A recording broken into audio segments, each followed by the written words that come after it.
ठीक है ना। और आपने जिस तरीके का सवाल किया कि जो दल है बजरंग दल है, तो इन दलों ने बिट्टू बजरंगी को पहचानने से मना कर दिया।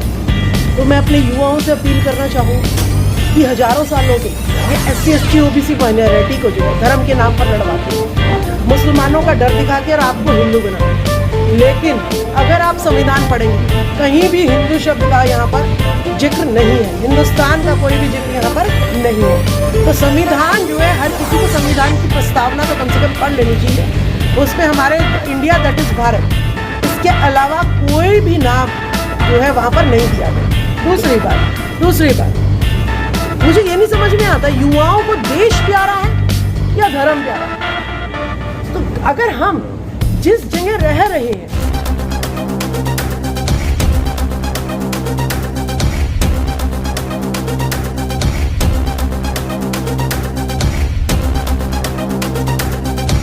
तो मुझे लगता है मुझे देश प्यारा होना चाहिए। जैसे कि आप ने पिक्चर देखी थी, उसकी शाहरुख खान की पिक्चर आई थी, तो वो जो खिलाड़ी बोलते हैं मणिपुर से आए, मध्य प्रदेश से आए, कोई भी ये नहीं कहता कि मैं भारत से आई। तो आप भारत की बात करिएगा, जो चीज भारत से क्या होगा, भारत से सभी राज्यों के लोग एक हो जाते हैं, भारत से सभी धर्म के लोग जुड़ जाते हैं। लेकिन जैसे ही मैं कहती हूँ मैं मुसलमान हूं, तो यानी मैं कुछ परसेंट में सिमट के रह गई। तो यानी धर्म के नाम का जो इस्तेमाल ये सरकारें कर रही हैं, यानी वो देश तोड़ने का काम कर रही हैं, और उन पर देशद्रोह का मामला चलना चाहिए। तो सुप्रीम कोर्ट लगातार हेट स्पीच को लेकर सख्त है, लेकिन उसके बाद भी हेट स्पीच और हिंसा हो रही है। तो क्या सरकार नाकाम है या 2024 को देखकर? तो सुप्रीम कोर्ट की अगर सरकार नहीं मान रही है, तो इसका मतलब सुप्रीम कोर्ट नाकामयाब है। तो यानी सुप्रीम कोर्ट तो रखेल होगी ना सरकार की। कल भी 111 महिलाएं एडवोकेट CGI को पत्र लिखकर कहा है कि जो ये हो रहा है इसे रोका जाए। मैं क्या कह रही हूँ आपको कि इस देश में नरेंद्र मोदी जो है विदेशों में जाके कहता है कि मैं बुद्ध की धरती से आया हूँ, यहाँ पे आके उसको कौन सी डोज दी जाती है? जो जय श्री राम के चरणों में लेट जाता है वो मोदी। तो यहाँ पे कौन सी पावर ऐसी चल रही है? क्या मनुस्मृति से देश चल रहा है? क्या RSS की मोहन भागवत से देश चल रहा है? तो यानी प्रधानमंत्री भी सुप्रीम नहीं है यहाँ पर। राष्ट्रपति जी तो आपने देखा ही है कि उनका जो फर्स्ट सिटीजन ऑफ इंडिया है, वो आपने देखा ही है कि वो जो है उनकी पावर क्या है, उनका शुद्धिकरण हो रहा है, फिर भी नहीं बोल पाती हैं वो। मणिपुर में 3 महिलाओं को नग्न घुमाया जाता है, उनका गैंगरेप होता है, फिर भी वो कुछ नहीं बोल रही। मैम, जिस तरह से एज ए कंसेप्ट है, आपने कहीं भी देखा होगा बेटी बचाओ बेटी पढ़ाओ, लेकिन बेटियों के साथ जो हैवानियत हो रहा है, खासतौर पर मणिपुर में या हाथरस हुआ हो, तो क्या आप कहेंगे सरकार जो एक डबल स्टैंडर्ड पॉलिसी कर रहा है, झूठ का एक नारा लगा रहा है बेटी बचाओ बेटी पढ़ाओ, क्या कहेंगे इस पर थोड़ा? देखिए, बेटी बचाओ बेटी पढ़ाओ जो है ना, बेटी बचाओ का उदाहरण मैंने देख रखा है फूलन देवी जी कि न सरकार ने बचाया, न शासन ने बचाया, न प्रशासन ने बचाया। उसने कहा मैं तो अपने आप को खुद ही बचाऊंगी, और उसने ये करके भी दिखाया फूलन देवी ने। ठीक है, तो आज मणिपुर की घटना के बाद आपने देखा होगा सभी राज्यों में फूलन देवी की जयंती मनाई जा रही है। तो बेटी बचाओ क्यों? बेटी क्या अबला है जो बचाओ? बेटी लेकिन मैडम फूलन देवी को तो डकैत कहा गया है। बेटी तो पैदा करती है, वो पुरुष को भी पैदा करती है और जो है औरत को भी पैदा करती है। तो वो जननी है, और जननी फिर जो है अपने ही बच्चों से कहे कि हाँ मुझे बचाओ, उसमें इतनी क्षमता है कि वो इतना पीड़ा एक बच्चे को जन्म देना, यानी मर के जिंदा। लेकिन क्या आप जिस तरह से सरकारें फेल्ड है, लाइक इंग्लिश में टोटली कहते हैं फेल्ड, तो क्या आपने कहा था भाषणों में कि फूलन देवी बनना पड़ेगा लड़कियों को?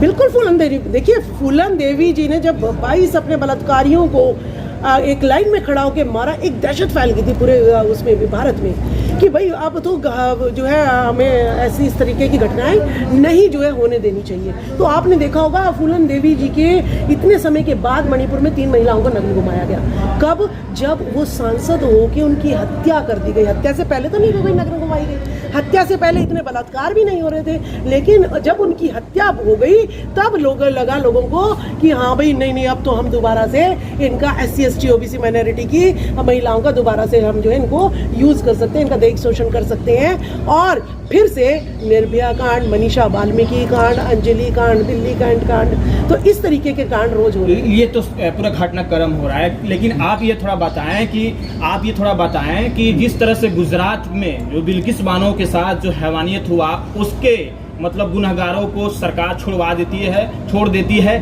क्या आपको लगता है कि अगर उनको फांसी होता यानी सजा उसी तरह बरकरार रहता तो इस तरह का घटना नहीं होता, उस तरह की हिम्मत नहीं होता? जो बीजेपी के लोग थे कार्यकर्ता एक तरह से तिरंगा यात्रा निकालते हैं फूल माला से, तो थोड़ा इस पर तबसरा करें। देखिए, बिल्किस बानो के जिस तरीके से बलात्कारियों को छोड़ा गया, उनका तिलक किया गया, तो इससे जो है बहुत मोटिवेशन जो है अपराधियों का बढ़ा है और जिसकी वजह से मणिपुर की घटना हुई है, नूह मेवात की घटना हुई है और आए दिन जो है बलात्कार जो है बहन बेटियों के साथ, जैसे जौनपुर की घटना आपने देखी है। तो ये जो है उससे प्रोत्साहित होकर ही लोगों ने कहा है कि हाँ, आज हमारे साथ सरकार भी है, सत्ता भी है और शासन भी है, प्रशासन भी है, तो इसीलिए उनके हौसले बुलंद हो रहे हैं। नहीं तो भारत में इतनी मजाल किसी की नहीं थी कि इस तरीके से बहन बेटियों के साथ बुरा हाल वो कर सके, 50% महिलाओं को नग्न घुमा सके। और मैं कहना चाहूँगी कि ये भारत इतना तालिबानी कानून जो है अपनाता है। रावण ने क्या किया था? रावण ने सिर्फ सीता को किडनैप किया था, बताते हैं जो इनकी कहानियों में। रावण ने सीता को किडनैप किया था, तो उस किडनैप की सजा क्या थी? बुलडोजर चला, लंका जलाई गई और उसकी हत्या की गई। और फिर उसके बाद हजारों सालों से हर साल जो है रावण को उसके भाइयों के साथ, भाइयों ने तो किडनैप नहीं किया था, उसके भाइयों के साथ जो है हर साल जलाया जाता है। जब किडनैप करने की इतनी तालिबान से भी ज़्यादा बड़ी भयंकर सजा है, तो जब मणिपुर के लोगों ने 3 महिलाओं को नग्न घुमाया, तो उसके लिए कौन सी सज़ा भारत में होनी चाहिए थी? वो सज़ा क्यों नहीं दी गई? महिलाएं उस सज़ा की डिमांड करती हैं कि अगर जो है ना रावण को किडनैप की ऐसी सज़ा मिली है, तो उन युवाओं को जिन्होंने नग्न घुमाया उनको जिंदा जला देना चाहिए और जो उस दृश्य को देख रहे थे उनको आजीवन कारावास में बंद कर देना चाहिए।